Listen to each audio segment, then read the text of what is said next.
السلام عليكم ورحمة الله وبركاته.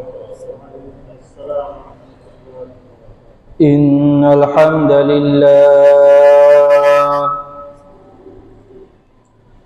نحمده ونستعينه ونستغفره ونؤمن به ونتوكل عليه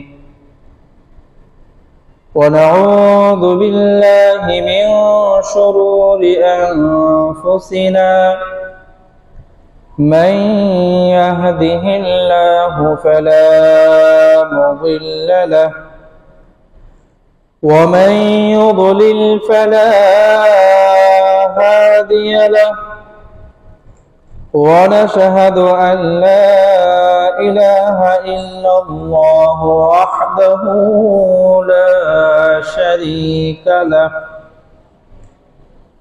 ونشهد أن سيدنا وحبيبنا وحبيب ربنا وطبيبنا وطبيب قلوبنا محمدا عبده ورسوله أرسله الله كافة للناس بشيرا ونذيرا وداعيا إلى الله بإذنه سراجا وقمرا منيرا أما بعد فقد قال الله تبارك وتعالى في كلامه المجيد وفي فرقانه الحميد. بسم الله الرحمن الرحيم.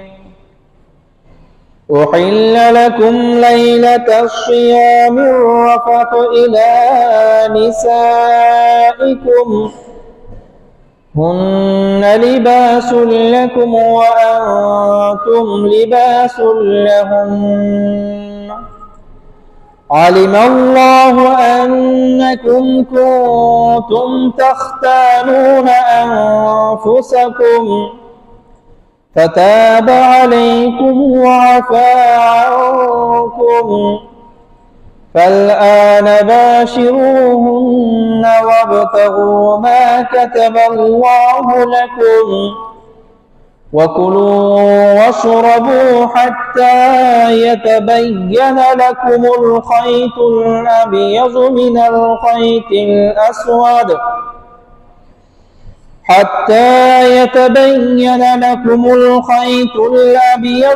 الخيط الأسود من الفجر ثم أتموا الصيام إلى الليل ولا تباشروهن وأنتم عاكفون في المساجد تلك حدود الله فلا تقربوها كذلك يبين الله آياته للناس لعلهم يتقون.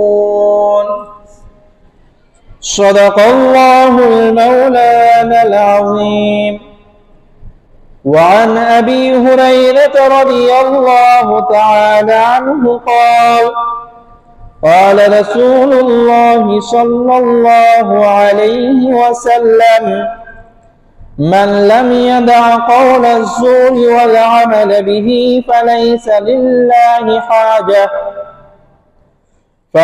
لله حاجة في أن يدع طعامه وشرابه أو كما قال عليه الصلاة والسلام. صدق الله المولانا العظيم وصدق رسوله النبي الأمي الكريم ونحن على ذلك لمن الشاهدين والشاكرين والحمد لله رب العالمين. الحمد لله অসংখ্য অগণিত শুকরিয়া সেই মহান আল্লাহ রাব্বুল আলামিনের দরবারে, যেই মহান আল্লাহ রাব্বুল আলামিন আমাদের সকলকে দীর্ঘ এক সপ্তাহ পর পবিত্র জুমার দিনে জুমার নামাজ আদায়ের উদ্দেশ্যে পৃথিবীর সর্বোৎকৃষ্ট স্থান মহান আল্লাহ সুবহানাহু ওয়া তাআলা এর মনোনীত ঘর মসজিদে এসে জুমার নামাজ আদায়ের পূর্বে কুরআন ও হাদিস থেকে কিছু আলোচনা করা এবং শ্রবণ করার তৌফিক দান করেছেন। এই জন্য সেই মহান আল্লাহ সুবহানাহু ওয়া তাআলা এর পবিত্র দরবারে দিল থেকে শুকরিয়া আদায় করি, বলি আলহামদুলিল্লাহ। আমরা সকলেই অবগত যা আমাদের খুব কাছাকাছি রমাদানুল মুবারক, যার কারণে গত জুমাতে রমাদানুল মুবারক এই পবিত্র মাস, বরকতময় মাস, রহমতের মাস, মাগফিরাতের মাস, এই মাসের ফজিলত সম্পর্কে আল্লাহ রাব্বুল আলামিন যতটুকু তৌফিক রেখেছিলেন আলোচনা করেছি। রমাদান মাসের অন্যতম ইবাদত যেহেতু রোজা, সেই রোজা আল্লাহ রাব্বুল আলামিন আমাদের উপর কিভাবে ফরজ করেছেন এবং ফরজ করার ক্ষেত্রে আল্লাহ রাব্বুল আলামিন আমাদের প্রতি কতটা বিনয় অনুগ্রহ করেছেন, সেই বিষয় নিয়েও গত জুমাতে আলোচনা হয়েছে। সেই রমাদানের রোজা যা আমাদের খুব কাছাকাছি সময়ে, এই রমাদানের এই রোজার ব্যাপারে অনেক মাসাইল আছে, যে মাসাইল সম্পর্কে আমাদের সকলের অবগত থাকা এবং সতর্কতার সাথে রোজার সমস্ত হক আদায় করে রোজা রাখার জন্য আল্লাহ রাব্বুল আলামিন তৌফিক দান করেন। এই জন্য সেই মাসাইল সম্পর্কে আমাদের রমাদান মাস আসার পূর্বে রমাদানের রোজা রাখার প্রস্তুতিমূলক আমাদের সেই মাসাইল সম্পর্কে জ্ঞান রাখা, ধারণা রাখা উচিত। এই জন্য আজকের এই জুমাতে আল্লাহ রাব্বুল আলামিন যদি তৌফিক দান করেন, তাহলে রমাদানের রোজার কিছু মাসাইল সম্পর্কে আলোচনা করব ইনশাআল্লাহ। প্রথম বিষয় হলো এই যে আমরা রমাদানে রোজা রাখি, আমরা অনেকেই মনে করি রমাদানের রোজার মানেই হলো ফজরের সময় থেকে নিয়ে মাগরিব পর্যন্ত সময় না খেয়ে থাকা, বাস রোজা হয়ে গেল। কিন্তু বাস্তবতা হলো ফজর থেকে নিয়ে মাগরিব পর্যন্ত শুধুমাত্র না খেয়ে থাকার নাম রোজা নয়, আরো কিছু পালনীয় এবং করণীয় আছে। এই বক্তব্য, এই কথা, এটা আমার নিজস্ব না, বরং বুখারী শরীফের মধ্যে 1903তম হাদিস, আবু দাউদ শরীফের 2362তম হাদিস, তিরমিজি শরীফের মধ্যে 707তম হাদিস। হযরত আবু হুরায়রা রাদিয়াল্লাহু তাআলা আনহু বর্ণনা করেন, قال رسول الله صلى الله عليه وسلم, আল্লাহ রাসূল সাল্লাল্লাহু আলাইহি ওয়াসাল্লাম বলেছেন, মান লাম ইয়াদা কাওলা যুরি ওয়াল আমাল বিহি, যে মানুষটা মিথ্যে বলা, অশালীন কথাবার্তা বলা থেকে বিরত রইল না এবং খারাপ কাজকর্ম থেকে বিরত রইল না, বাজে কথাও বলে, বাজে কাজও করে। তো রাসূল সাল্লাল্লাহু আলাইহি ওয়াসাল্লাম বলতেছেন, যে মানুষটা মান লাম ইয়াদা কাওলা যুর, যে মানুষটা মিথ্যা কথা পরিত্যাগ করতে পারলো না, বাজে কথা ছাড়তে পারলো না, গীবত ছাড়তে পারলো না, গালিগালাজ ছাড়তে পারলো না, এই জবান দিয়ে মানুষের সাথে অসুন্দর কথাবার্তা বলা থেকে বিরত থাকতে পারলো না, এবং ওয়াল আমালে বিহি, বাজে কাজ থেকেও নিজেকে দূরে রাখতে পারলো না। রমাদান মাস আসছে এখনো সুদ খায়, রমাদান মাস আসছে এখনো ঘুষ খায়, রমাদান মাস আসছে এখনো মানুষের সম্পদ লুট করে, রমাদান মাস আসছে এখনো মানুষকে কষ্ট দেয়। এই সকল কাজ যদি কেউ ছাড়তে না পারে, বাজে কথা, বাজে কাজ, অবৈধ কথা, অবৈধ কাজ যদি কেউ পরিত্যাগ করতে না পারে, রাসূল সাল্লাল্লাহু আলাইহি ওয়াসাল্লাম বলেছেন, ফালাইসা লিল্লাহি হাজাতুন ফি আন ইয়াদা তাআমাহু ওয়া শারাবাহু, তাহলে ওই ব্যক্তির সারা দিনের খাবার এবং পানীয় পরিত্যাগ করার আল্লাহ রাব্বুল আলামিনের কাছে কোনো মূল্য নাই। সারাদিন খাবার খাইলাম না, না খেয়ে থাকলাম, সারাদিন পানি পান করলাম না, না খেয়ে থাকলাম, কষ্ট করলাম, কিন্তু এই কষ্টের আল্লাহর কাছে কোনো মূল্য নাই যদি আমি বাজে কথা এবং বাজে কাজ ত্যাগ করতে না পারি। আমরা অনেকেই আছি রমাদান মাস রোজা রাখি, যত কষ্টই হোক না খেয়ে থাকি, কিন্তু না খেয়ে থাকার পরেও জবানকে নিয়ন্ত্রণ করতে পারি না, সব সময় মিথ্যা বলতে থাকি, বাজে শব্দ বাজে ভাষাগুলো আমরা এই জবান দিয়ে উচ্চারণ করতে থাকি, আর মনে করি আমি তো রোজাদার, কিন্তু এই রোজা তো আল্লাহর কাছে কোনো মূল্য নাই। যে রবের জন্য রোজা, সেই রবের কাছে যদি মূল্য না থাকে, তাহলে সেই না খেয়ে কষ্ট করার মানে কি? আবার আমরা অনেকেই মনে করি রোজা রাখতেছি, এমনি না খেয়ে আছি, অনেক কষ্ট হচ্ছে, সময় পার করা যায় কিভাবে? সময় কিভাবে পার করা যায়? আসেন একটু টিভি দেখি, টিভি দেখলে তো রোজা ভাঙতেছে না, একটু টিভি দেখি, একটু নাচ গান দেখি, একটা নাটক দেখি, সময় পার হয়ে যাবে। কিন্তু আমি তো জানি না, যদি আমি বাজে কাজ ছাড়তে না পারি, তাহলে আমার এই না খেয়ে থাকার আল্লাহর কাছে কোনো মানেই নাই। এর মানে হলো রমাদান মাসে রোজা রাখলে কাজে আসবে, আল্লাহ সন্তুষ্ট হবে তখন যখন আমি বাজে কথা এবং বাজে কাজকেও পরিহার করব। শুধুমাত্র না খেয়ে থাকলে আল্লাহ খুশি হবেন, বিষয়টা এরকম না। রমাদান মাস ত্যাগের মাস, খাবার ত্যাগ করব, পানীয় ত্যাগ করব, দিনের বেলায় স্ত্রীর সাথে সহবাস ত্যাগ করব, এবং যত ধরনের হারাম কাজ আছে সমস্ত কাজও ত্যাগ করবো ইনশাআল্লাহ। যদি এভাবে জীবনটারে সাজাইতে পারি, রমাদান মাসটারে যদি আমি সাজাইতে পারি, তাহলে আমার এই রোজা আল্লাহ রাব্বুল আলামিনকে সন্তুষ্ট করবে। আর যদি আমি না পারি, মিথ্যা কথাও বললাম, মানুষকে গালিগালাজও করলাম, আর মানুষের গীবত করে বেড়াইলাম, আর যত ধরনের অপকর্ম আছে সব করলাম, তো আমার সারা দিন এই না খেয়ে কষ্ট করা আল্লাহর কাছে কোনো মানে নাই। আবার বলি, এই কথাটা কিন্তু আমার না, রাসূল আরবি সাল্লাল্লাহু আলাইহি ওয়াসাল্লাম বলেছেন, মান লাম ইয়াদা কাওলা যুরি ওয়াল আমালা বিহি, যেই মানুষ বাজে কথা আর বাজে কাজ ছাড়তে পারলো না, ফালাইসা লিল্লাহি হাজাতুন, আল্লাহ রাব্বুল আলামিনের কাছে তার এই না খেয়ে থাকার কোনো মূল্যই নাই।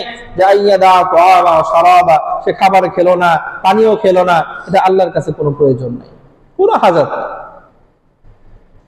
এই জন্য রমাদান মাস রোজার মানে শুধু না খেয়ে থাকা না, রোজার মাসে শুধু পানীয় থেকে দূরে থাকা না, রোজার মাস মানে স্ত্রী থেকে শুধু দূরে থাকা না, রোজার মাস মানে হলো সর্বপ্রকার হারাম কাজ থেকে দূরে থাকা।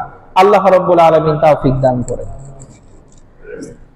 এই রমাদান মাসে যে রোজা রাখবো, এই রোজা রাখার বড় বিষয়টাই হলো সমস্ত ধরনের পাপাচার থেকে নিজেকে দূরে রাখবো।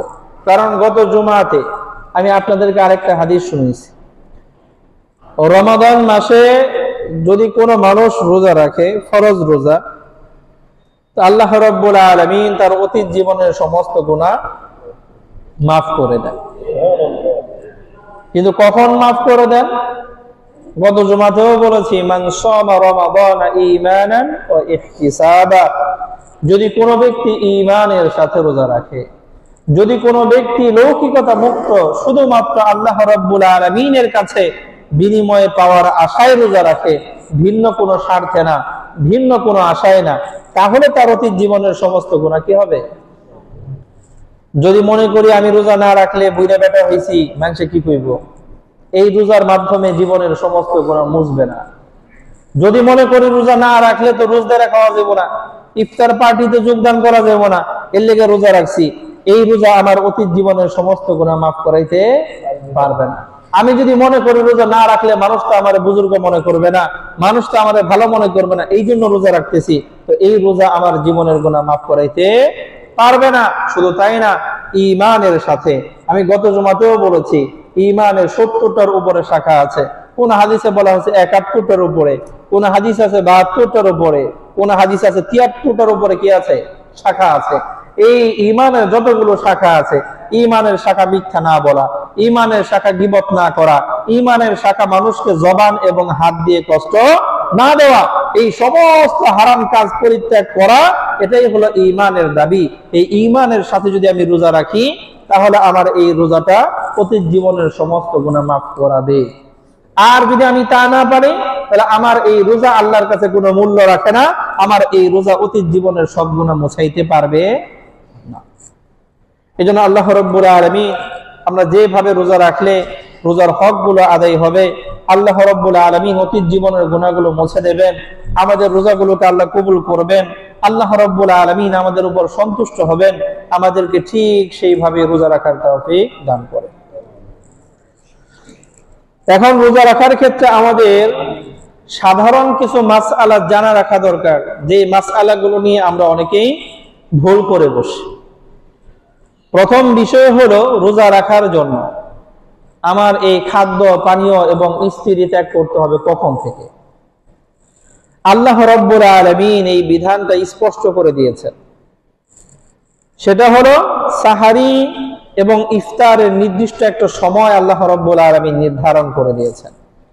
সাহারির সময় শেষ হয় সুবহে সাদিক হলে।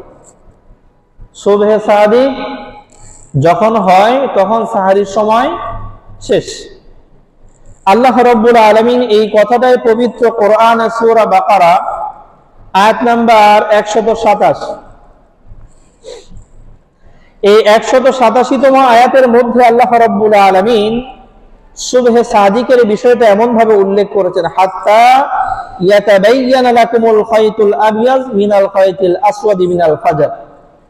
ফজরের এই কালো আভা যেটা থাকে, এই কালো আভা পার হয়ে যখন সাদা আভা পূর্ব আকাশে দেখা দেয়, যাকে আমরা সুবহে সাদিক বলি, যেখান থেকে ফজরের ওয়াক্ত শুরু হয়, ওই পর্যন্ত হলো রাতের খাবার অর্থাৎ সাহারি খাওয়ার সময়। এরপরে আর সাহারি খাওয়া, বলেন না, এরপরে আর সাহারি খাওয়া যাবে না, চলবে না। আবার আল্লাহ রাব্বুল আলামিন বলেছেন, সুম্মা আতিম্মুস সিয়ামা ইলাল লাইল। এরপর এই যে না খেয়ে যে রোজাটারে শুরু করলা, এই রোজাটা পরিপূর্ণ করবা, লম্বা করবা রাত পর্যন্ত। রাত কখন হয়? সূর্য ডুবলে রাত হয়। কি ডুবলে? অতএব সূর্য ডুবলে তারপরে আবার ইফতার খাওয়া যাবে, সূর্য ডুবার আগে ইফতার খাওয়া যাবে না। এখন এই মাসআলাটা আর একটু ক্লিয়ার হয়। আমরা তো এখন কেউ পূর্ব আকাশে গিয়ে সেই সাদা আভা দেখতে যাই না। আমাদের কাছে এখন ডিজিটাল টেকনোলজি আছে, আমরা ঘড়ি দেখি, সেখান থেকে টাইম বের করে টাইম অনুযায়ী চলি। এটা আমাদের ইসলামের সাথে কোনোভাবেই সাংঘর্ষিক না, এটা বৈধ, এটার সুযোগ আছে। কারণ ইসলামকে আল্লাহ রাব্বুল আলামিন একটা আধুনিক ধর্ম হিসেবেই দিয়েছেন, যে ধর্ম কিয়ামত পর্যন্ত আধুনিক আধুনিক হয়ে চলবে। এজন্য এই টাইমের সাথে, ঘড়ির সাথে ইফতার আর সাহারির সময় মিলবে না, বিষয়টা এরকম না, মিলবে। এখন আমাদের সাহারির যে নির্ধারিত সময়, মনে করেন সাহারির সময় শেষ হবে 4টা 55 কত? 4টা 55।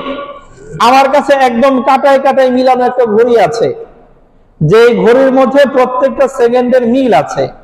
তাহলে 4টা 55 পর্যন্ত আমার সাহারি খাওয়ার সময় আছে। এই 55 পার হয়ে যখনই 56 বেজে গেছে, আমার আর কি নাই? কথা বলেন। এখন যদি আমি বলি 56 তো কেবল বাজলো, সাহারির সময়টা কেবল শেষ হয়েছে, তাহলে এক ঢোক পানি খাই। কয় ঢোক? এক ঢোক পানি খেতে 2-3 সেকেন্ড সময় লাগবে। এখন যদি আমি নিশ্চিত জানি সাহারির সময় আমার শেষ হয়ে গেছে, এক ঢোক তো দূরের কথা, এক ঢোকটারে যদি আমি ভাগ করতে করতে অনুপরিমাণ পানিও যদি এখন খাই, তাহলে আমার এই রোজা আর হবে না। তাহলে আমার সাহারির সময় শেষ হয়েছে, এটা জানার 1 সেকেন্ড পরেও খাওয়ার সুযোগ, 1 সেকেন্ড পরেও খাওয়ার সুযোগ, কথা বলেন, নাই। যদি কেউ খায় তাহলে তার রোজা হবে না। আবার ইফতার খাওয়ার যে নির্দিষ্ট সময় সেটা হলো গুরুবুশ শামস, সূর্য অস্ত যাওয়ার সাথে সাথে ইফতার খাওয়ার সময়। আমি জানি আজকে সূর্য অস্ত যাবে 5:56 এখন আমি কইলাম 56 মিনিট বাজতে আর মাত্র 1 মিনিট বাকি আছে, 55 বাজেই, তাহলে এখন যদি আমি ইফতারটা করে ফেলাই তেমন কি আর সমস্যা? এই 1 মিনিট আগে না, 1 সেকেন্ড আগে নিশ্চিত আমি জানি এখনো সময় হয় নাই, আরো 1 সেকেন্ড বাকি আছে, এই সময় যদি আমি কিছু গিলে ফেলি আমার রোজা নষ্ট হয়ে গেছে। তাহলে ইফতার এবং সাহরির নির্দিষ্ট একটা কি আছে বলেন, সময় আছে। ইফতারের সময় শুরু হওয়ার একটু আগেও যদি খাই রোজা নষ্ট করে ফেললাম, সাহরির সময় শেষ হওয়ার একটু পরেও যদি আমি খাবার খাই রোজা নষ্ট করে ফেললাম। নির্দিষ্ট সময়, এটার 1 সেকেন্ড আগে পরে করা বলেন যাবে না, সুযোগ নেই। এখন আমরা অনেকেই মনে করব এত কঠিন কে, কথা বুঝেন না, এত কঠিন কে, 1 সেকেন্ড তো ছাড় নাই।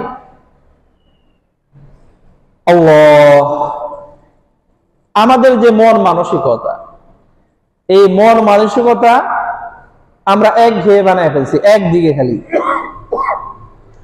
যেমন ছোট্ট একটা উদাহরণ দেই, আমাদের বাংলাদেশে প্রসিদ্ধ একজন নাস্তিক লেখিকা ছিল, এর নাম হলো তাসলিমা নাসরিন। তার একটা লেখনী হলো ইসলাম এবং এই হুজুররা মেয়েদেরকে বন্দী করে রাখছে একটা পর্দার ভিতরে। মেয়েদের নিজেদের কোনো ইচ্ছাধিকার নাই, ইচ্ছা মতো চলতে পারে না। এই সপক্ষে লিখতে গিয়ে সে লিখছে নারীদের পোশাকের অধিকার দিতে হবে, যেই নারী যেভাবে পোশাক পরতে চায় তারে সেইভাবে পোশাক পরতে বলেন না দিতে হবে। এখন এই ক্ষেত্রে তাসলিমা নাসরিন সহ যত নাস্তিক আছে তাদের দাবি হলো সে যা পড়তে চায় তাই পড়তে পারবে। এখন একজন যদি অর্ধলঙ্গ হয়ে থাকে এটাও তাদের কাছে ঠিক আছে, তার মন মতো সে পড়তেই পারে, যার যেই পোশাক পড়তে মনে চায় পড়তে পারে, এটা নারীদের স্বাধীনতার একটা অংশ। কিন্তু কোন নারী যদি বলে যে না আমি ইচ্ছে করে হিজাব পরবো, তখন তাদের জ্বালা। হিজাব পরবা কে, কথা বুঝেন নাই, হিজাব পরবা কে? কেউ যদি কেন আমি বুরকা পরে কলেজ যাব, হ্যাঁ বুরকা পরবা কে? কেন তুমি না বলছো নারীদের স্বাধীনতা, সে যেই পোশাক পরতে চায় সেটাই পরতে পারে, সে অর্ধলঙ্গ রাখতে থাকলে সেভাবে থাকতে পারে, বুরকা পরতে চাইলে সে পারবে না কেন? কথা বুঝেন নাই? না না, এটা সমস্যা, আল্লাহ মাফ করুন। ওই যে নজর একদিকে, তার মানে নারীর পোশাকের স্বাধীনতা মানেই হলো তারা নারীদেরকে উলঙ্গ করতে চায়। আল্লাহ মাফ করুন। কেন করতে চায় এটা বলতে গেলে আবার লম্বা কথা। নিজে নষ্ট হয়েছে, এখন ইবলিশ আমাদেরকে জাহান্নামে নিতে কেন চায়? কারণ নিজে তো জাহান্নামী হয়েছে, একা একা জাহান্নামে যাবো নাকি? কথা বুঝেন না, আমার ঘরে নিয়ে যাবার চায়। এই তাসলিমা নাসরিনের মতো নাস্তিকরা মেয়েদেরকে পোশাকের স্বাধীনতা মানে উলঙ্গ বেহায়া পড়া কেন শিখায়? তারা নিজের ইজ্জত তো গেছে, এখন বাকি করে ইজ্জত সম্মান নিয়ে বাঁচবে, তাকে ভালো লাগে না। না হলে নিজের কথাই নিজে ধরা খাই কেন? নিজেই তো বললো সে যেটা পড়তে চায় সেটাই পড়তে পারে। সে যদি অর্ধলঙ্গ হয়ে থাকতে চায়, থাকতে যদি পারে, বুরকা পড়তে চাইলে পড়তে পারবে না কেন? ইচ্ছা করে যদি পড়তে চায় তখন তাদের খুব বাধা। না না না না, এটা চলে না, আল্লাহ মাফ করুন। আমাদেরও নজরিয়া দেখেন, মনে করেন আমাদের এই দেশের মধ্যে বা ইন্টারন্যাশনাল যে খেলাগুলো আছে, ভালো করে খেয়াল করবেন, কি বলছি? খেলা। আল্লাহ রাব্বুল আলামিন এই দুনিয়ার উপমা যখন দিয়েছেন, ওয়ামাল হায়াতুদ দুনিয়া ইল্লা লাহবু ওয়া লাইব, আল্লাহ রাব্বুল আলামিন বলেছেন তোমাদের দুনিয়া জীবন তো একটা খেলার জীবন, এটা প্রকৃত জীবন না, এটা আসল জীবন না। আসল জীবন তো হলো পরকাল, আসল জীবন তো হলো বাদাল মাউত, মৃত্যু পরবর্তী জীবন, সেটা আসল, যার শুরু আছে শেষ নাই, যার মধ্যে তুমি যাই করবা স্থায়ী, অস্থায়ী কিছু নাই। আর এখন যাই করি সব অস্থায়ী। আল্লাহ, তাহলে আমাদের এই যে ইন্টারন্যাশনাল যে খেলা আছে, খেলা জিনিসটা কি? আমরা ছোট বাচ্চাদের দেখবেন খেলনা কিনা দেই, খুব দামি জিনিস এগুলো, কথা কয় না। খেলনা জিনিসটা এমন, এই জিনিসটা আমাদের কাছে কোনো মূল্য নেই, অহেতু। যেমন আমরা এই কথা বলি, এই আমার জীবনটারে কি খেলনা পেয়েছো, তার মানে কি হয়তো পেয়েছো, আমার জীবনের দাম আছে না। খেলনা মানে হলো যার কোনো কি নাই, কথা বলেন। আমার কাছে একটা দামি ফোন আছে, 20-25 বা 30-50 হাজার টাকা দামের। আমার ছোট একটা বাচ্চা, যে বাচ্চা এই ফোনের দাম তো বুঝেই না, ফোন কি এটাও বুঝে না, হাতে নিছে। তো স্ত্রীরা তখন বলি, এই বাচ্চা যে এত দামি ফোন হাতে নিছে, ওর হাত থেকে পড়ে গেলে ভাঙতে পারে, বুঝো না? এটা কি খেলনা পেয়েছো, ওর হাতে দিছো কেন? কি পেয়েছো? এটা কি খেলনা পেয়েছো? মানে এটা তো খেলনা, এটা দামি জিনিস। তো খেলনা মানে হলো যার কি নাই, কথা বলেন, মূল্য নাই, সেটাই তো খেলনা। বাস্তবতাও তাই। এই যে আমাদের ইন্টারন্যাশনাল যেই খেলনাগুলো আছে, খেলা, আসলে তো ওগুলোর কোনো মূল্য নাই, কিন্তু এমন অবস্থা দাঁড়াইছে এখন সবার কাছে ওইটারই দাম বেশি। আল্লাহু আকবার। আমাদের দেশে কোন একজন মানুষ যদি সারা পৃথিবীকে পরাজিত করে কোরআনে হিফজ প্রতিযোগিতায় ফার্স্ট হয়, তার নাম পত্র পত্রিকার প্রথম পৃষ্ঠায় পাওয়া যায় না। কিন্তু কেউ যদি একটা ছক্কা মারতে পারে, আল্লাহ মাফ করো, কি মারছে? একটা ছক্কা মারছে, লাথি মেরে একটা গোল দিছে, ওর ছবিটা প্রথম পৃষ্ঠায়। না, আমাদেরকে এমনই প্রতিবন্ধী বানাইছে, যেই জিনিসটার নাম হলো খেলা, খেলনা, মূল্যহীন, ওই জিনিসটা আমাদের সামনে দাঁড় করেছে অনেক দামি। আর যে জিনিসটা দামি, ওই জিনিসটা আমাদের সামনে আসতেই দেয় না। আল্লাহ মাফ করো। এখন তারপরেও বলি, যেহেতু আমরা খেলা সবাই বুঝি, এই খেলার মধ্যে যে খেলার নিয়ম যত কঠিন, যে খেলার নিয়ম যত কঠিন, আমাদের কাছে ওই খেলাটা তত জবরদস্ত। কথা বলছেন না? একটা বাউন্ডারি আছে, এটার মধ্যে গেলে 6 হইব, 1 ইঞ্চি আধা ইঞ্চি দূরে আছে, এম্পায়ার বললো না, হয় নাই, তখন বলি আম্পায়ার রে, আধা ইঞ্চি আছে, তারপরও দিল না, কারণ তার চোখে ধরা পড়ছে আধা ইঞ্চি তো আছে। কথা বুঝেন নাই? তার মানে খুব দক্ষ। আবার ওই যে ফুটবল খেলতে গেছে, গোল একটুর জন্য হয় না, একটু দাগের মধ্যে কেউ লাগবে, কিন্তু এখনো লাগে নাই, রেফারি বললো যে না, এটা গোল হয় নাই। বাপরে, রেফারির চোখ দেখছো নি? আল্লাহু আকবার। তো এইখানে আমরা তাদের প্রশংসা করি। তা আমার রব আল্লাহ রাব্বুল আলামিন আমাদের জন্য যে ইবাদত দিয়েছেন, সেই ইবাদতের একটা বাউন্ডারি আছে। কথা বুঝেন না? এই বাউন্ডারি হলো আমার সাহারির শেষ সময় আর ইফতারের শুরু সময়। এখানে 1 সেকেন্ড আগে করলেও আল্লাহ রাব্বুল আলামিন রেফারি হবে না, আর যদি আমি সাহারির সময় 1 সেকেন্ড পরে করি, আল্লাহ রাব্বুল আলামিন হলেন রেফারি, হবে না। এখানে আল্লাহ প্রশংসা পাওয়ার উপযুক্ত যে না, আল্লাহ রাব্বুল আলামিন কত নিখুঁত, 1 সেকেন্ড আগে পরে করার সুযোগ নাই। কিন্তু এখানে কই আল্লাহ জুলুম করছে? নাউযুবিল্লাহ বলেন না। 1 সেকেন্ড পরে খাওয়া যাবো না, 1 সেকেন্ড আগে খাওয়া যাবো না। এই যে আমাদের দৃষ্টিভঙ্গি আলাদা। ওইখানে যত করা সে তত দক্ষ, আর এখানে যত করা জানেন। আল্লাহ মাফ করুন। এই জন্য আল্লাহ রাব্বুল আলামিন আমাদের সকলকে বুঝার তৌফিক দান করেন। তাহলে সাহারির সময় শেষ হলে একটু পরে আর খাওয়া চলবে না, ইফতারের সময় শুরু হওয়ার একটু আগেও খাওয়া চলবে না। আরেকটা বিষয় হলো, আমরা সাধারণত যারা গ্রামে বসবাস করি, আমরা মনে করি সাহারির সময় ফজরের আজান পর্যন্ত থাকে। আসলে বিষয়টা এরকম না। কারণ ফজরের আজান দেওয়া হয় ফজরের সময় নিশ্চিত হওয়ারও একটু পরে, 2-3 মিনিট পরে হয়। কিন্তু সাহারির সময় তো শেষ হয়ে যায় ফজরের ওয়াক্ত আসার আগে। ফজরের ওয়াক্ত আসছে মানে তো সাহারির সময় নাই। ফজরের ওয়াক্ত আসারও কিছুক্ষণ পরে কি দেওয়া হয়? ফজরের আজান দেওয়া হয়। এখন যদি আমি মসজিদ থেকে এলান হইলো সাহারির সময় শেষ, আমি গেলাম হুজুর যতই কোন আজান বন্ধ খামুই, কথা বুঝেন না? তা আজান তো দেবে ওয়াক্ত শেষ হওয়ারও অনেক পরে, কমপক্ষে 2-3 মিনিট পরে। আমি তো বললাম সাহারির সময় শেষ হওয়ার 1 সেকেন্ড পরেও খাওয়া, 2 মিনিট পর পর্যন্ত যদি খাই আমার রোজা হবে? আল্লাহ রাব্বুল আলামিন বুঝার তৌফিক দান করেন। আরেকটা মাসআলা শুনে নেই, রমাদান মাসে দিনের বেলায় যদি কোনো মানুষ ভুলবশত খায়, কেমনে খায়? ভুলে খায়, তাহলে তার রোজা ভাঙে না। ভুলে সে যেই পরিমাণই খাক, কি ভাঙবে না? কিন্তু কেউ যদি অনিচ্ছায় খায় তাহলে রোজা ভাঙবে। ভুলে খেলে কি ভাঙে না? কথা বলেন, রোজা ভাঙে না।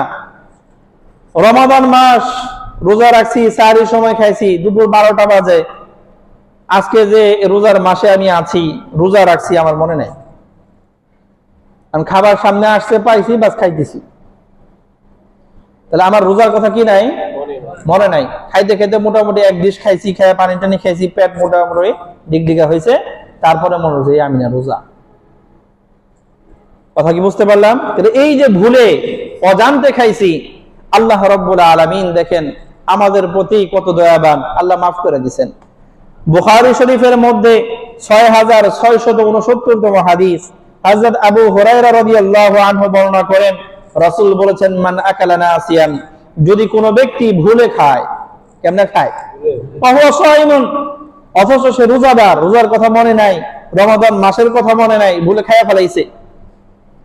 রাসূল সাল্লাল্লাহু আলাইহি ওয়াসাল্লাম বলেছেন, ফালিউতিম্মা সাওমা, সেজন্য তার রোজাকে পরিপূর্ণ করে, কারণ রোজা ভাঙে নাই।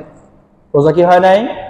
এই যে মাঝখানে যে খাইলো, রাসূল সাল্লাল্লাহু আলাইহি ওয়াসাল্লাম বলেন, ফা ইন্নামা আত'আমাহুল্লাহু ওয়া সাকাহু, কারণ এই যে ভুলে যে খাবারটা খাইছে, এই খাবারটা আল্লাহ রাব্বুল আলামিন তার মেহমানদারি করেছে।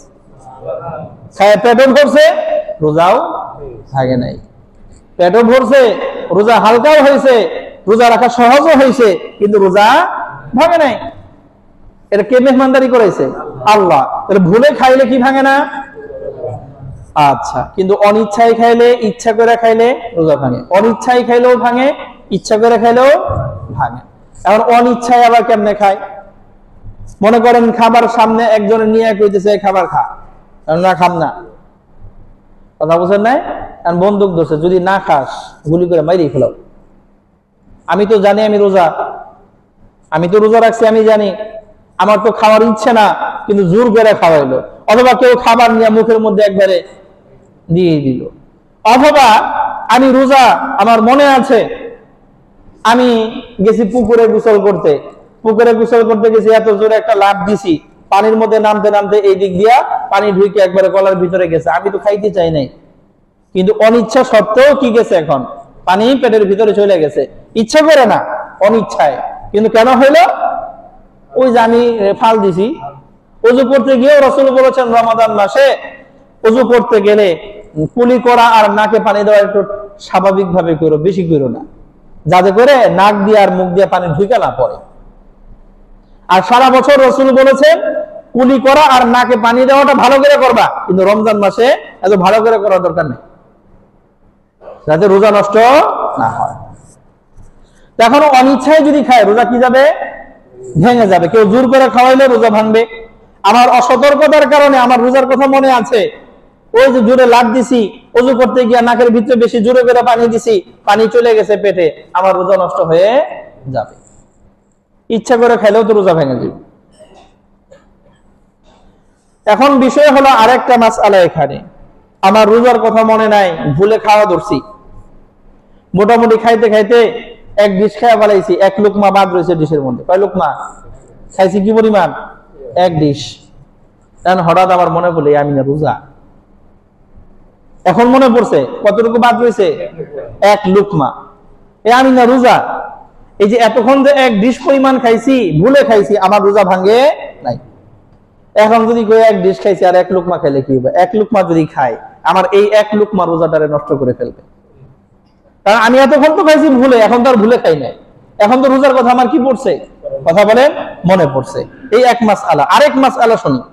আমি তো জানি যে আমি এতক্ষণ ভুলে খাইছি, রোজা ভাঙে না, এখন ইচ্ছা করে খাইলে কি ভাঙবে?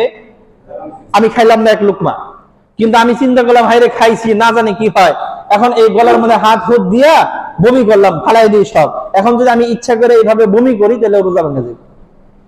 ভুলে যতটুকু খাইছি এটা আল্লাহ মেহমানদারি করেছে, বাস হয়ে গেছে। এটার জন্য আর কোনো করণীয় কিছু নাই, যেটা বমি করে ফেলে দিতে হবে অথবা এক লুকমা রয়েছে খেয়ে ফেলাই দেবো, কিছু না। এই পর্যন্ত, এখানেই স্টপ। এরপরে কিছু করতে গেলেই ঝামেলা হইল। আল্লাহ রাব্বুল আলামিন বোঝার তৌফিক দান করেন। আরেকটা মাসআলা হলো, আমরা অনেকেই মনে করি বমি হইলে, মুখ ভরিয়া বমি হইলে ওযু ভেঙে যায়। কি ভেঙে যায়? অনেকে মনে করে রোজা মনে হয় ভেঙে যায়। বমি হইলে রোজা ভাঙে না। বমি হইলে, বলেন, বমি হইলে রোজা ভাঙে না। যেই পরিমাণই বমি হোক, রোজা ভাঙবে না। কিন্তু কেউ যদি ইচ্ছা করে বমি করে, বমি একটা হলো হওয়া, স্বাভাবিকভাবে বমি আসছে, বমি হয়ে গেছে, আমার রোজা ভাঙবে না, পরিমাণ যত বেশি হোক। আর আমি যদি ইচ্ছা করে মুখের ভিতরে হাত দিয়া, আঙুল দিয়া চাপাচাপি করে তারপরে বমি করি, তাহলে আমার রোজা ভেঙে যাবে। তাহলে বমি হলে কি ভাঙে না? ওযু ভাঙে, কিন্তু রোজা ভাঙে না। কিন্তু ইচ্ছে করে যদি কেউ বমি করে, তাহলে ওযু ভাঙে, রোজাও ভাঙে। আল্লাহু আকবার। তাহলে বমি হলে রোজা ভাঙে না, দলিল হলো আবু দাউদ শরীফের মধ্যে 2380তম হাদিস। হযরত আবু হুরায়রা রাদিয়াল্লাহু আনহু বর্ণনা করেন, রাসূল সাল্লাল্লাহু আলাইহি ওয়াসাল্লাম বলেছেন, মান দারাহুল কাইউ ফালাইসা আলাইহি কাযা। যদি কোনো ব্যক্তির অনিচ্ছা সত্ত্বেও বমি হয়ে যায়, তাহলে এই রোজা তার কাজা করা লাগবে না, রোজা হয়ে গেছে। আর রাসূল বলেছেন, ওয়া মান ইস্তাকা আমাদান, আর যদি কোনো ব্যক্তি ইচ্ছা করে বমি করে, ইচ্ছা করে বমি করে, রাসূল সাল্লাল্লাহু আলাইহি ওয়াসাল্লাম বলেছেন, ফালিয়াকদি, তাহলে সে এই রোজা কাজা করবে। তাহলে বমি হলে রোজা নষ্ট হয় না, কাজা করা লাগবে না। আর বমি ইচ্ছা করে করলে রোজা নষ্ট হয়ে যাবে, এই রোজা কাজা করা লাগবে। এরপর আরেকটা মাসআলা, যেটা আমাদের বর্তমান সময়ে খুব বেশি প্রয়োজনীয়। আমাদের এই বর্তমান জামানায় বিভিন্ন রোগীদের রক্ত লাগে। আবার আমাদের এই যুবক শ্রেণীর, আমাদের এই সমাজের যুবক ছেলেরা, তারাও স্বেচ্ছায় রক্ত দেওয়ার জন্য খুব আগ্রহী এখন, আলহামদুলিল্লাহ। যে রক্ত আগে কেনা বেচা হইতো, এমন হইতো যে রক্ত কেনার সামর্থ্য গরিবদের নাই। গরিব একজন রোগী, তার জন্য রক্ত কেনার সামর্থ্যই নেই, এত হাই দামে রক্ত বিক্রি হইতো। অথচ রক্ত বেচা কেনা করা জায়েজ নাই, হারাম। রক্ত বেচা কেনা করা হারাম, জায়েজ নাই। স্বেচ্ছায় রক্ত দেওয়া জায়েজ আছে, কিন্তু বেচা, কথা বলেন না, বেচা জায়েজ নাই। এখন আমাদের বর্তমান সময়ের যুবকের আলহামদুলিল্লাহ স্বেচ্ছায় রক্ত দেয়। শুধু রক্ত দেয় তাই না, এই যে যাইতেছে গাড়ি ভাড়াও নেয় না। রক্ত দেওয়ার পরে বাড়তি কিছু খাবার যদি দিতে চায়, খাইও না, না খাবো না, এটা মানে বিনিময় হয়ে যায় কিনা।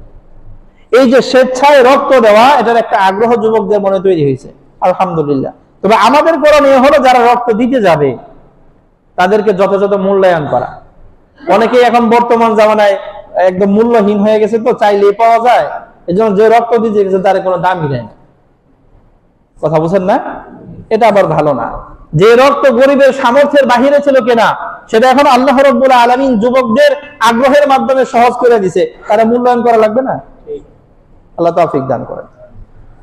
এখন আমার এই শরীর থেকে যদি রক্ত বের হয়ে গড়ায় পড়ে, তাহলে তো ওযু ভাঙে। কিন্তু রক্ত বের হয়ে গড়িয়ে পড়লে, অথবা এক ব্যাগ দুই ব্যাগ রক্ত যদি কেউ বের করে নিয়ে যায়, তার রোজা ভাঙবে না। আবার কোন রোগী, তার রক্ত নেওয়া দরকার, আর যদি ইনজেকশনের মাধ্যমে রক্ত গ্রহণ করে, তাহলেও তার রোজা ভাঙবে না। তাহলে রক্ত দিলেও রোজা ভাঙে না, রক্ত নিলেও, কথা বলেন, রক্ত দিলেও রোজা ভাঙে না, রক্ত নিলেও রোজা ভাঙে না।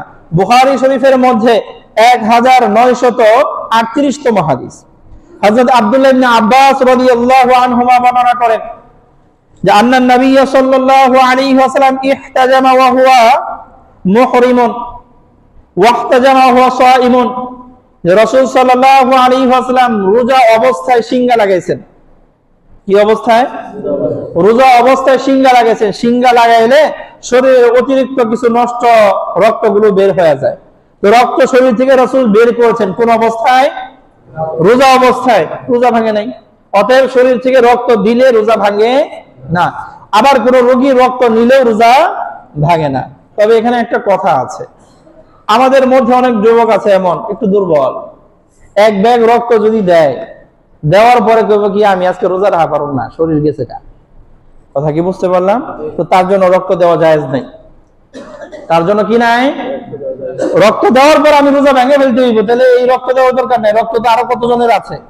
যদি ইমার্জেন্সি হয় যে না আমার রক্ত ছাড়া কারো রক্ত ম্যাচ হইতেছে না, তখন দিয়ে, ওটা তো হালাতে ইস্তিরারি বলে, নিরুপায় অবস্থা। এছাড়া আমি রোজা রাখা অবস্থায় রক্ত দেওয়ার পরেও আমার রোজা রাখতে কোনো সমস্যা হবে না, আমি রক্ত দেব। রক্ত দিলে আমার রোজা ভাঙবে না। যে রোগী রক্ত নিচ্ছে সে যদি বলে যে আমি রোজা রাখবো, তো রোজা রাখাও রক্ত নিতে পারে, তার রোজাও ভাঙবে না। এরপরে বিশেষ করে বর্তমান জামানায় বিভিন্ন রোগীরা ইনসুলিন ব্যবহার করে, বিভিন্ন ধরনের ইনজেকশন দেওয়ার প্রয়োজন হয়। ইনজেকশন দেয় না? ইনসুলিন এবং ইনজেকশন ব্যবহার করলেও রোজা ভাঙে না। ইনসুলিন এবং ইনজেকশন ব্যবহার করলে রোজা ভাঙে না। এরপরে এই ইনজেকশনের মাধ্যমে যদি স্যালাইন দেয়, আছে না? স্যালাইন দেয় না? সাধারণ কোনো স্যালাইন যদি দেয় ইনজেকশনের মাধ্যমে তাহলে রোজা ভাঙে না। হ্যাঁ, তবে যদি খাবার জাতীয় স্যালাইন হয়, কি জাতীয়? ওই স্যালাইনই ইনজেক্ট করতেছে কিন্তু খাবার হিসেবে, আছে না এরকম? এটা যদি হয় তাহলেও রোজা ভাঙবে না, কিন্তু মাকরুহ হয়। কি হয়? মাকরুহ হয়, ওটা পরিহার করা। তাহলে সাধারণ ঔষধ হিসেবে ইনজেকশন গুলো রোজা ভাঙে না। রক্ত দিলেও ভাঙে না, নিলেও ভাঙে না। ইনসুলিন দিলেও ভাঙে না, ইনজেকশন করলেও রোজা ভাঙে না। আল্লাহু আকবার। অনেকে এই মাসআলাগুলো না জানার কারণে দেখা যাচ্ছে রক্ত দিতে ভয় পায়। এই মাসআলাগুলো না জানার কারণে ওই রক্ত নিতেও ভয় পায় দিনের বেলা। মাসআলা না জানার কারণে ইনসুলিন ব্যবহার করতে পারে না, সমস্যায় ভোগে। মাসআলা না জানার কারণে ওই চিকিৎসার সময় মতো গ্রহণ করতে পারে না। তাহলে এই সকল কাজ যেগুলো বললাম, রক্ত দিলে নিলে রোজা ভাঙে না, ইনসুলিন ইনজেকশনে রোজা ভাঙে না, সাধারণ ইনজেকশন যে স্যালাইন, এই স্যালাইনের কারণেও রোজা ভাঙে না। তবে খাদ্য জাতীয় হলে কি হবে? মাকরুহ হবে, এটা পরিহার করবে ইনশাআল্লাহ। এরপরে আরেকটা, যারা আমাদের শ্বাসকষ্ট আছে, ইনহেলার ব্যবহার করি। কি ব্যবহার করি? ইনহেলার। ইনহেলার ব্যবহার করলে রোজা ভেঙে যায়। ইনহেলার ব্যবহার করলে, কথা বলেন, রোজা ভেঙে যায়। তো এই ক্ষেত্রে এখন করবে কি? তার তো ইনহেলার ছাড়া চলে না। এই ক্ষেত্রে তার জন্য করণীয় দুইটা। কয়টা? প্রথম পদ হলো সাহারির একদম শেষ সময়ে সে একবার ইনহেলার ব্যবহার করবে। এই ইনহেলার ব্যবহার করে সারাদিন যদি সে চলতে পারে, আর ইফতারের সময় প্রথমেই ইনহেলার ব্যবহার করে নেবে, এইভাবে যদি সে চলতে পারে সারাদিন, তাহলে রোজা রাখবে। তাহলে কি রাখবে? রোজা রাখবে। সাহারির একদম শেষ সময়ে ইনহেলার একবার ব্যবহার করবে, ইফতারের একদম শুরু সময়ে ইনহেলার ব্যবহার করবে। এভাবে যদি সারাদিন রোজা রাখা সম্ভব হয়, তাহলে সে কি রাখবে? আর যদি রোগী এমন হয় যে না, এত লম্বা সময় ইনহেলার ছাড়া তার থাকা সম্ভব না, তাহলে তার জন্য রোজা নাই, সে তখন রোজা রাখবে না।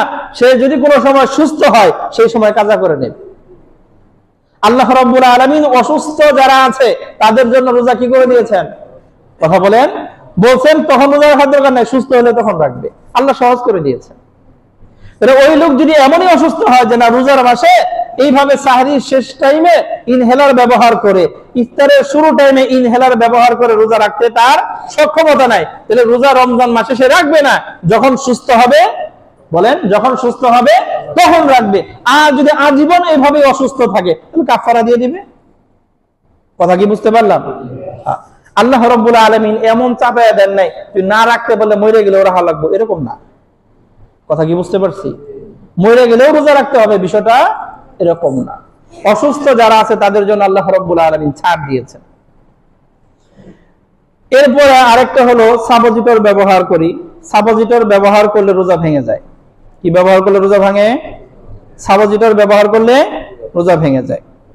এরপরে হলো আরেকটা মাসআলা নিয়ে আমরা সব সময় একটু ইয়ের মধ্যে থাকি, কনফিউশনে থাকি।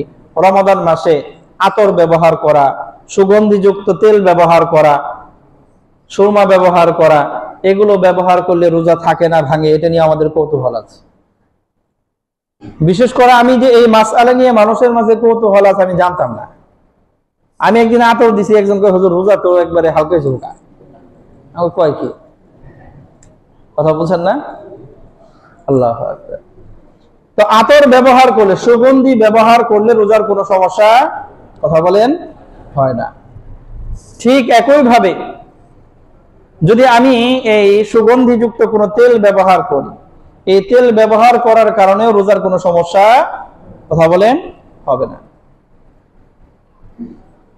আল্লাহ, যদি এটা সমস্যা হইতো তাহলে মানুষ তো রোজা রাখতে পারতো না। বিশেষ করে যেমন মহিলারা যখন রান্না করে, ওইখানে যে ধোঁয়া উড়ে না, ধোঁয়ার দুর্গন্ধ নাক দিয়ে ঢুকে না, তো সুগন্ধ ঢুকলে যদি রোজা ভাঙে, দুর্গন্ধ ঢুকলে কি হইব? কথা বলেন না, রোজা রাখবেন কেমনে? রাস্তা দিয়ে ঘুরেন ফিরেন, কত বালি, কত ময়লা আবর্জনা, যে ছোট ছোট ধুলাকণা ভিতরে ঢুকতেছে, রোজা হইতো? কথা হয় না। এগুলোর কারণে কি হয় না? রোজা নষ্ট হয় না, ভাঙে না। একজন মানুষ ইট খোলায় কাজ করবে কেমনে যদি রোজা নষ্ট হয়ে যায়? কথা বুঝছেন না? তাহলে আতর এবং সুগন্ধিযুক্ত যে তেলগুলো আছে সেগুলো ব্যবহার করার কারণে রোজার কোনো ক্ষতি হয় না। এরপর হলো নাকে যদি কেউ ড্রপ ব্যবহার করে। কোথায়? নাকে। নাকে ড্রপ ব্যবহার করলে তাহলে তার রোজা নষ্ট হয়ে যাবে, কারণ নাকের সাথে এই খাদ্য নালীর একটা কি আছে? সংযোগ আছে। নাকে ড্রপ ব্যবহার করলে রোজা কি হয়ে যায়? নষ্ট হয়ে যায়। কিন্তু চোখ এবং কান, চোখ এবং কানে যদি কেউ ড্রপ ব্যবহার করে, কানের সমস্যা, কানের ড্রপ ব্যবহার করেছে, চোখের সমস্যা, চোখের ড্রপ ব্যবহার করতেছে, তাহলে রোজার সমস্যা হবে না, রোজা ভাঙবে না। চোখে এবং কানে যদি ড্রপ ব্যবহার করে তাহলে কি হয় না? কথা বলেন, রোজা ভাঙে না। এই মাসআলা নিয়ে একটা সময় খুব কৌতূহল ছিল মানুষের মাঝে, কিন্তু ডাক্তারের বিদ্যা উন্নত হওয়ার পরে এই বিষয়টা প্রমাণিত হয়েছে যে কানের সাথে চোখের সাথে খাদ্যনালীর কোনো সম্পর্ক নাই, যার কারণে চোখে এবং কানে ড্রপ ব্যবহার করলে রোজার কোনো সমস্যা হয় না। এরপরে আর একটা ছোট্ট মাসআলা বলে আজকে মাসআলার আলোচনা শেষ দিই। মাসআলা হলো, এই মাসআলাটা বিশেষ করে যুবক শ্রেণীর মানুষেরা প্রশ্ন করে, বিশেষ করে স্কুল কলেজের ছেলেরা। সেটা হলো, রমজান মাস রোজা রাখছে, দিনের বেলায় সময় পার করার জন্য হোক, ক্লান্তির জন্যই হোক, ঘুম আসছে, কারণ ঘুমের মধ্যে স্বপ্ন দোষ হয়েছে। এখন প্রশ্ন, হুজুর স্বপ্ন দোষ হলে কি রোজা ভাঙে কিনা? স্বপ্ন দোষ হলে রোজা ভাঙে না। স্বপ্ন দোষের কারণে, বলেন না, স্বপ্ন দোষের কারণে রোজা ভাঙে না। কিন্তু হ্যাঁ, আমাদের এই বর্তমান জামানায় যুবক শ্রেণীর মাঝে একটা হারাম রোগ আছে, একটা বদ অভ্যাস আছে, সেটা হলো হস্তমৈথুন করা। আল্লাহ মাফ করুক, এটা হারাম। এটা কি? কাজটা কি? হারাম। শরীরী দৃষ্টিকোণ থেকে শুধু হারাম এতটুকু নিয়ে বসে থাকলে হয় না, স্বাস্থ্যগত দিক দিয়ে এতটাই ক্ষতিকর, যারা ওই পর্যন্ত গেছে তারা বুঝে। হ্যাঁ, আর ওইখান থেকে এমন অবস্থায় মানুষ চলে যায় যেখান থেকে কোনোভাবে আর ফিরে আসার সুযোগ নেই। শরীরের এত পরিমাণ ক্ষতি হয়ে যায় যে হওয়ার পরে ওইখান থেকে আর ফিরে আসার কি পায় না? কথা বলেন না, সুযোগ কেউ পায় না। যত বড় বড় ডাক্তার আছে, এমবিবিএস ডাক্তারদের সেই চেম্বারে এই সমস্ত রোগী যায় আর আহে, কিন্তু কোনো উপকার নাই, এত বেশি ক্ষতিগ্রস্ত হয়। এক, এই কাজটা হারাম, জায়েজ নাই। দ্বিতীয় হলো, শারীরিক এই স্বাস্থ্যগত দৃষ্টিকোণ থেকে এতটাই খারাপ যে এখান থেকে আর ঔষধের মাধ্যমে কোনো কারণে আর আগের মতো সুস্থ জীবনে আসা সম্ভব হয় না। এই কাজটা যদি কেউ রমাদান মাসে দিনের বেলায় করে, কাজটা একে তো হারাম, দুই নম্বর এই কাজ করলে রোজাও নষ্ট হয়ে যাবে, রোজা নষ্ট হয়ে যাবে। তাহলে স্বপ্ন দোষ হলে রোজা ভাঙে না, কিন্তু কেউ যদি হস্তমৈথুন করে তার কি ভাঙবে? রোজা ভাঙবে। মাসআলা ক্লিয়ার? আল্লাহ রাব্বুল আলামিন বুঝা এবং আমল করার তৌফিক দান করেন। এখন এই যে রমজানের যে রোজা আসছে, এত মাসাইল, এই মাসাইল গুলো লক্ষ্য রেখে এই রোজা কেন রাখবো? কারণ রমাদানের রোজার এতই ফজিলত, মাসআলা শুধু এতটুক না, আরো কঠিন কঠিন মাসআলা থাকলেও রোজা রাখা দরকার। কত ফজিলত গত জুমায় তো শুনিয়েছি। যদি কেউ ঈমান আর ইহতিসাবের সাথে রোজা রাখতে পারে, অতীত জীবনের সমস্ত গুনাহ তার মাফ হয়ে যায়। শুধু তাই না, বুখারী শরীফের মধ্যে 1896তম হাদিস, মুসলিম শরীফের 1152তম হাদিস, হযরত সাহাল ইবনে সাদ আস-সাঈদী রাদিয়াল্লাহু আনহু বর্ণনা করেন, রাসূল বলেছেন, ইন্নালিল জান্নাতি বাবান, রাসূল সাল্লাল্লাহু আলাইহি ওয়াসাল্লাম বলেছেন, জান্নাতের বিশেষ একটা গেট আছে, জান্নাতের বিশেষ একটা দরজা আছে, ইউকালু লাহু আর-রায়্যান, ইউদআ লাহু আর-রায়্যান, যে গেটের নাম দেওয়া হয়েছে রায়্যান। নাম কি? একটা গেট আছে, ওই গেটের নাম হলো আর-রায়্যান। গেটের নাম কি? আর-রায়্যান। ইউকালু ইয়াউমাল কিয়ামা, কিয়ামতের দিন হাসরের ময়দানে লক্ষ কোটি মানুষ যখন সমবেত হবে, সেখানে আল্লাহ রাব্বুল আলামিনের পক্ষ থেকে মাইকিং করা হবে, এলান করা হবে, আইনাস সাইমুন, এই এত শত মানুষের মধ্যে থেকে কে কে আছো রোজা রাখতা? কি রাখতা? রোজাদাররা কোথায়? এলান হবে। কারা কোথায়? রোজাদাররা কোথায়? ফাইদা দাখালু, যখন এই রোজাদাররা এই গেট দিয়ে প্রবেশ করবে, এই গেট নির্ধারিত একমাত্র রোজাদারের জন্য, আর কেউ এই গেট ব্যবহার করতে পারবে না। নামাজের মাধ্যমে জান্নাত পাওয়া যায়। মিফতাহুল জান্নাতি আস-সালাত, নামাজ এটা হলো জান্নাতের চাবি। এখন নামাজের মাধ্যমে তুমি জান্নাতি হইছো, জান্নাতে যাইবা, ঘুরতে ফিরতে রাইয়ান নামক দরজায় আসছে, জিজ্ঞেস করবে তোমার কি রোজার আমল আছে কিনা? ওটা রোজার আমল তো তেমন নাই, আমি নামাজ পড়ে জান্নাতি হইছি। তো ফেরেশতারা বলবে আপনার জন্য এই গেট না, অন্য গেট দিয়ে জান্নাতে ঢোকেন। আপনি হজ করেছেন হাজী সাহেব, হজ্জে মাবরুরের বিনিময় হলো জান্নাত। হজ্জে মাবরুরের বিনিময় কি? জান্নাত। আপনি হজের মাধ্যমে জান্নাত কামাই করেছেন, কিন্তু রোজা রাখার তৌফিক আপনার হয় নাই, সুযোগ হয় নাই। এখন আপনি জান্নাতে যাবেন, গেছেন রাইয়ান নামক দরজায়, ফেরেশতারা বলবে এটা আপনার জন্য না, আপনি আরেক দরজা দিয়ে ঢুকেন। এই দরজা এটা স্পেশালি শুধুমাত্র রোজাদারদের জন্য। রোজাদারদেরকে আল্লাহ রাব্বুল আলামিন এই হাসরের মাঠ থেকে ডেকে ডেকে সমস্ত লক্ষ কোটি জনতার সামনে দাঁড় করাবেন, তাদেরকে দেখাবেন এরা সেই সৌভাগ্যবান ব্যক্তি যাদের জন্য জান্নাতের একটা গেট বরাদ্দ করা আছে। যখন এই রোজাদাররা এই গেট দিয়ে প্রবেশ করবে, ফাইদা দেখালো, যখন তারা প্রবেশ করা শেষ হবে, উগলিকা, গেট লাগিয়ে দেওয়া হবে। ফালাম ইয়াদখুল মিনহু গায়রুহুম, এই রোজাদাররা ছাড়া এই গেট দিয়ে আর কোন জান্নাতি ঢুকতে পারবে না। কারণ কি হুজুর, রোজা না রেখেও জান্নাতি? একজনে মুসলমান হয়েছে, রমজান মাস আসার আগে মরে গেছে, কি করবো? রোজা না রেখে জান্নাতে যাবো না? কথা কয় না। নামাজ না পড়েও জান্নাতি কেমনে? ঈমান আনছে, নামাজের রক্ত হওয়ার আগে আল্লাহ নিয়ে গেছে, জান্নাতি। নামাজও নাই, কথা কয় না, হতে পারে না? একজন হজ করছে মুসলমান হইয়া, হজের মৌসুমে গিয়ে হজ করছে, রমজান আসলো আরেক বছর পরে, রমজান আসার আগেই চলে গেছে, রোজা রাখতে পারে নাই, হজের মাধ্যমে জান্নাতি হয়ে গেছে। এই দরজা আপনার জন্য না, আরেক দরজা দিয়ে যান। কথা কি বুঝতে পারছেন? অনেকে মনে করবো হুজুর খেলকে রোজা না রেখে নামাজ পড়ে জান্নাতে গেল গা, রোজা না রেখা শুধু হজ করে জান্নাতে গেল, কেমনে গেল? এমনি গেছে। আল্লাহু আকবার। এরপরে খেয়াল করেন, রোজার ফজিলত সম্পর্কে আরেকটা হাদিস শোনায় দেই। বুখারী শরীফের মধ্যে ৭,৪৯২তম হাদিস, মুসলিম শরীফের ১,১৫১তম হাদিস। আবু হুরায়রা রাদিয়াল্লাহু আনহু বর্ণনা করেন, রাসূল সাল্লাল্লাহু আলাইহি ওয়াসাল্লাম বলেছেন, আল্লাহ রাব্বুল আলামিন বলেন, এই হাদিস হলো হাদিসে কুদসি, যে হাদিসের মধ্যে রাসূল সাল্লাল্লাহু আলাইহি ওয়াসাল্লাম স্বয়ং আল্লাহ রাব্বুল আলামিনের কথা নকল করেন। আল্লাহ বলেছেন, কি বলেছেন? আস-সাওমু লি। আল্লাহ বলেছেন আস-সাওমু লি, রোজা একমাত্র আমার জন্য। যেই বান্দা রোজা রাখে সে একমাত্র আমারে খুশি করার জন্যই রোজা রাখে। তাহলে নামাজ কার লেগে পড়ি? বলেন না, নামাজ তো আল্লাহর জন্য পড়ি। হজ কার জন্য করি? দান সদকা কার জন্য করি? আল্লাহ রাব্বুল আলামিন বলেন রোজা আমার জন্য। নামাজ, হজ, যাকাত, দান সদকা, এগুলো এই ব্যবধান কেন? রোজাকে আল্লাহ রাব্বুল আলামিন একমাত্র আমার জন্য কেন বললেন?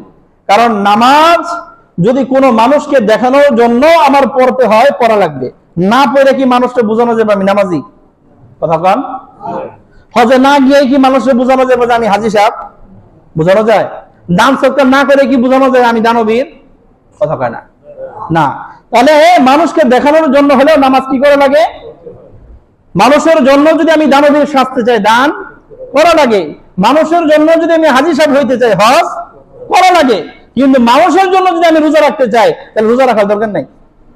খেয়ে খেয়েও তো বলা যায় আমি রোজাদার। কথা কয় না। খেয়েও বলা যায় না রোজাদার? হ্যাঁ।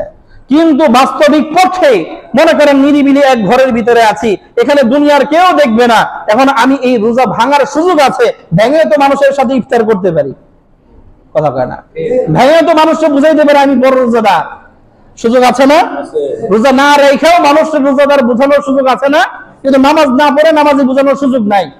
কথা কন। হজ না করে হাজী সাহেব হওয়ার সুযোগ, দান না করে দানবীর হওয়ার সুযোগ, কিন্তু রোজা না রেখেই মানুষের কাছে কি হওয়া যায়?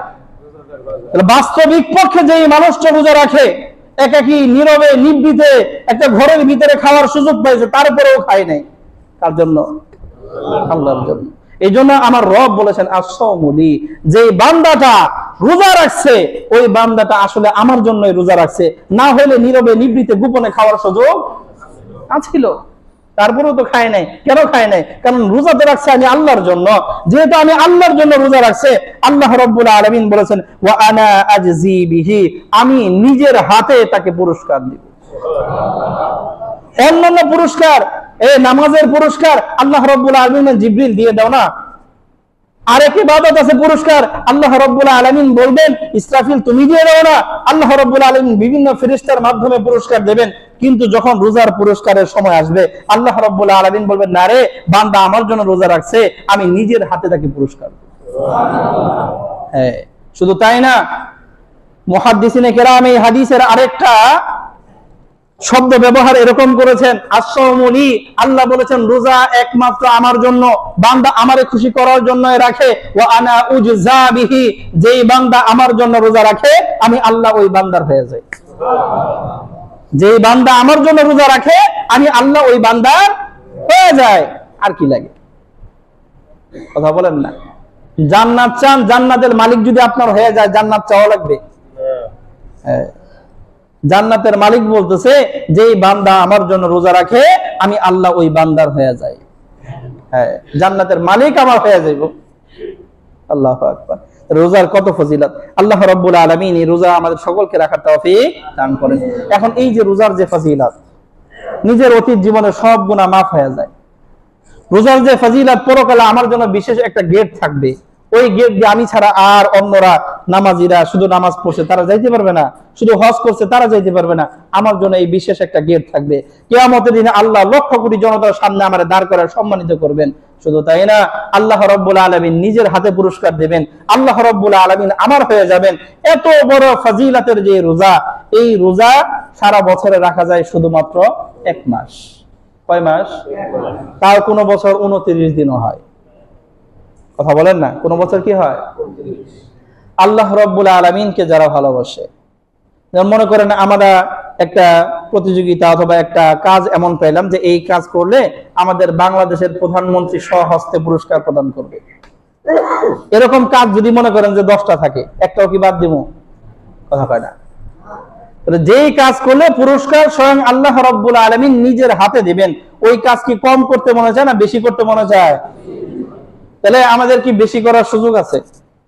রমাদান মাস 1 মাসই তো, এই রমজানের পরে কেউ চাইলেও কি ফরজ রোজা রাখতে পারবে? ফরজ রোজা তো এই 1 মাসই। এই 1 মাসে রোজা রাখা যাবে 29, বড় জোর 30টা। আমরা যে ছোট বাচ্চাদেরকে তো বোঝাই একদিনে 3-4 রোজা রাখছে, আসলে কি 3-4 রোজা রাখান যায়? কেউ যদি 3-4 বার খায় রোজা হইব? রোজাই তো হইব না। তাহলে কেমনে? আমার তো দিলে চায় এই 30টা রোজার মধ্যে সীমাবদ্ধ না রাখা আমার রব যে ফজিলত গুলো রাখছেন এগুলো পাওয়ার জন্য রোজা যদি আরো বেশি রাখতে পারতাম। এটা শুধু আমার দিলের তামান্না এমন না, আল্লাহ রাব্বুল আলামিনকে যারা ভালোবাসে, আল্লাহ রাব্বুল আলামিনের ভালোবাসা যাদের হৃদয়ের মধ্যে গেঁথে গেছে, তাদের সকলেরই চাওয়া এটা, আল্লাহ রোজা মাত্র 29 টাকা, আপনাদের খুশি করার জন্য রোজা আরো বেশি করে রাখতে পারতাম। যাদের দিলের মধ্যে আল্লাহর ভালোবাসা নাই তারা কেউ জুলুম, রোজা রাখা শুধু। আর যাদের দিলে আল্লাহর ভালোবাসা আছে তারা বলে আল্লাহ আর একটু বেশি সুযোগ দিতে আমাদের। কিন্তু আল্লাহ রাব্বুল আলামিন এই সুযোগ আমাদেরকে দিবেন। যদিও 1 মাস রোজা রাখা যায় মাত্র 29 বা 30টা, কিন্তু আল্লাহ রাব্বুল আলামিন আমাদেরকে এই 1 মাসের মধ্যে অসংখ্য অগণিত রোজার সওয়াব কামাই করার সুযোগ রাখছেন। কিভাবে রেখেছেন? রাসূল সাল্লাল্লাহু আলাইহি ওয়াসাল্লামের হাদিস তিরমিজি শরীফে আছে, 807তম হাদিস। হযরত যায়েদ ইবনে খালিদ আল জুহানী রাদিয়াল্লাহু আনহু বর্ণনা করেন, রাসূল বলেছেন মান ফাত্তারা সাইমান, যেই ব্যক্তি কোন রোজাদারকে ইফতার করাবে, যে ব্যক্তি কোন রোজাদারকে ইফতার করাবে, রাসূল সাল্লাল্লাহু আলাইহি ওয়াসাল্লাম বলেছেন কানা লাহু মিসলু আজরিহি, তাহলে ওই ব্যক্তি এই রোজাদারের সমপরিমাণ সওয়াব পাবে। সারাদিন না খেয়ে থেকে রোজা থেকে যেই ফজিলত আমি একজনকে ইফতার করালে ওই ফজিলত পূর্ণ সওয়াব আমি আমার আমল নামে কি করতে পারি? কথা বলেন, যোগ করতে পারি। এখানে 2টা কৌতূহল থাকে, বিশেষ করে আমাদের গ্রামের মানুষের। হ্যাঁ, সারাদিন না খেয়ে থেকে রোজা রাখছি, আমি ইফতার করে রোজার সব সওয়াব নিয়ে যাবো, খাই খামনাতার ইফতার। কথা বলে না। আছে না কনফিউশন? এই জন্য সেই 1450 বছর আগে রাসূল সাল্লাল্লাহু আলাইহি ওয়াসাল্লাম কনফিউশন দূর করে দিয়েছেন। রাসূল বলেছেন গায়রা আন্নাহু লা ইউনকাসু মিন আজরিস সাইমি শাইআ, তবে রোজাদারের নেকি থেকে আল্লাহ রাব্বুল আলামিন বিন্দু পরিমাণও কমাবেন না। আমার নেকি আমার থাকবে, আমার নেকি নিয়ে আল্লাহর আরেকজনকে দেওয়া লাগবে। আল্লাহ রাব্বুল আলামিন কি ফকির নাকি? কথা কয় না। আল্লাহ ধনভাণ্ডারকে অভাব করছে, আমারটা কাইটা তারে দেওয়া লাগবে? আমারটা আমার থাকবে, আল্লাহ রাব্বুল আলামিন তারে আমার সমপরিমাণ সব আল্লাহর ভান্ডার থেকে দেবে। এটা হলো এক কথা। দ্বিতীয় কথা, হুজুর ফজিলত তো শুনাইলেন, মান ফাত্তারা সাইমান, যেই ব্যক্তি কোন রোজাদারকে কি করাবে? কখন ইফতার করাবে। আর ইফতারের কথা শুনলেই তো আমাদের চোখের সামনে মোটামুটি প্লেট ভরা ভরা খাওয়ার, এই খাওয়ানোর সুযোগ কি আমাদের সবার আছে? একজন মানুষকে যদি আমরা বর্তমান জামানায় যেভাবে ইফতার করে দেখলে 100-150 টাকা লাগে, একজনকে করে দেখলে এই নিচে সম্ভবই না। তাহলে কেমনে ইফতার করাবো? যারা ধনী তারা না করে দেবো, আমি তো গরিব, আমি কেমনে করাবো? এই কৌতূহল থাকে না? সাহাবায়ে কেরাম একই প্রশ্ন রাসূলকে করেছেন, ইয়া রাসূলুল্লাহ লাইসা কুল্লুনা ইয়াজিদু মা ইফতারু সাইম, আমাদের সবার তো সামর্থ্য নাই কোন রোজাদারকে ইফতার করানো, কেমনে করাবো? আমরা গরিব, নিজে খাওয়ান পাই না, আরেকজনকে কেমনে খাওয়া ইফতার করানো? তাহলে এই সওয়াবকে আমাদের পাওয়ার সুযোগ নাই। রাসূল সাল্লাল্লাহু আলাইহি ওয়াসাল্লাম বলেন, শোনো, ইউতিল্লাহু হাযা সাওয়াবা মান ফাত্তারা সাইমান আলা তামারাতিন, আল্লাহ রাব্বুল আলামিন এই সওয়াব, এই মর্যাদা, এই বিনিময় যে একজন রোজাদারকে ইফতার করাইলে ওই সমপরিমাণ সওয়াব যে আমলনামায় দেবে, এটা ওই ব্যক্তিকেও দেবে যেই ব্যক্তি কোন রোজাদারকে এক গ্লাস পানির মাধ্যমে ইফতার করাবে, একটা খেজুরের দানার মাধ্যমেও ইফতার করাবে, এক চুমুক দুধ পান করানোর মাধ্যমে ইফতার করাবে। সামান্য কিছু দিয়েও যদি তুমি ইফতার করাও, আল্লাহ রাব্বুল আলামিন তোমার আমলনামায় পরিপূর্ণ রোজার সওয়াব দান করবে। কত সহজ! সহজ না? কথা কন, সহজ না? কঠিন না। আল্লাহ সব সহজ করে দিয়েছেন, কঠিন তো আমরা বানাই। কথা কন না, কঠিন কারা বানায়? আমরা বানাই। আল্লাহ তো কয় না ইফতারে এত এত আইটেম না দিলে ইফতার হইব না। আল্লাহ রাব্বুল আলামিন তো সহজ করেছেন, এক ডুব পানি খাওয়া হয়ে গেছে। তো এই যে ইফতার করানোর যে সুযোগ, আল্লাহ রাব্বুল আলামিন আমাদেরকে এক দিনে 100, 500, 600, 1000 রোজার সব আমলনামায় আনার কি করে দিয়েছেন? সুযোগ করে দিয়েছেন। সহজ একটা বুদ্ধি আপনাদেরকে দেই, যেই সমস্ত মসজিদে, যেই সমস্ত মাদ্রাসাতে প্রতিদিন ইফতারের আয়োজন হয়, প্রতিদিন বলেন ইফতারের আয়োজন হয়, আমি যদি মনে করেন যে 1 কেজি বা 5 কেজি মুড়ির একটা বস্তা কিনে দিয়ে দিই, মুড়ি দিলাম, শুধু কি দিছি? হাদিসের কথা মনে রাখবো, এক ডুব পানি পান করাইলেই তো হয়ে যায়। তা আমি 5 কেজি মনে করেন মুড়ি কিনা দিছি, আর একটা মাদ্রাসাতে ইফতার করবে 500 ছাত্র, 600, এই 5 কেজি মুড়ি 500 ছাত্রের প্লেটে যাবে না? কথা কন। 5 কেজি মুড়ি কিন্তু তার খুব বেশি খরচ যায় না, 350 টাকা, কিন্তু 500 রোজাদারের এই সওয়াব আমার আমলনামায় চলে আসছে, শুধু মুড়ি কিনা দিছি। কথা বুঝি না? আরো সহজ আছে, মনে করেন 3 কেজি চিনি কিনা দিলাম, কি কিনে দিছি? চিনি, গুড়, এটা মিক্স করে মনে করেন যে শরবত বানাইছে। যত রোজাদাররা এই ইফতার করবে, এই শরবত খাবে, প্রত্যেকের ওই রোজার সমপরিমাণ সওয়াব আমার আমলনামায় চলে আসলো। সহজ না? কথা বলেন, কঠিন কিছু না। আমাদের এই মসজিদেও নিয়মিত কি হয়? ইফতারের আয়োজন হয়। 30, 35, 40 জন নিয়মিত ইফতার করে, আলহামদুলিল্লাহ। প্রতিদিন আপনারা যারা এই বাজারে থাকেন, আমি তো বুঝি না, প্রতিদিন 35-40 জনের ইফতার খুব সুন্দর হয়ে যায়, আলহামদুলিল্লাহ। এটা আমি একা করি না তো, আপনারা সবাই করেন, সবাই এখানে ভাগীদার। যার কারণে যারা যেইভাবে অংশগ্রহণ করেন, গত বছর দেখছি মুড়ির পাল্লা এমন ভাবে হয়েছে, আল্লাহু আকবার, মুড়ি এত পরিমাণ হয়েছে, যারা দিছে আল্লাহ রাব্বুল আলামিন সকলের এই দানকে কবুল করে নিয়েছেন। যেমন লাগে লাগে রোজাদারের মুখে যাইবো তো পরে, আল্লাহ কবুল করে নিয়েছেন আগে। আল্লাহু আকবার। এই যে এরপরে দেখা যায় যে অনেকে খেজুর কিনে নেয়, খেজুর 1 পিস 2 পিস করে যারা খাইতে থাকে, ওই প্রত্যেকের রোজার সমপরিমাণ সওয়াব আল্লাহ রাব্বুল আলামিন তার আমলনামায় দিয়ে দিয়েছে। এই জন্য আমরা আমাদের সামর্থ্য অনুপাতে যেইখানে পারি আমরা এরকম ইফতারে অংশগ্রহণ করবো ইনশাআল্লাহ। সামর্থ্য অনুপাতে, আমার বড় কোনো পার্টি দিতে হবে, আয়োজন করতে হবে, এরকম কিছু না। আল্লাহ রাব্বুল আলামিন আমাদের সকলকে আমাদের সামর্থ্য অনুপাতে রোজাদারদেরকে ইফতার করানোর এই বরকতময় মজমা এবং বরকতময় এই কাজে অংশগ্রহণ করার তৌফিক দান করেন। আমিন। ওয়া আখিরু দাওয়ানা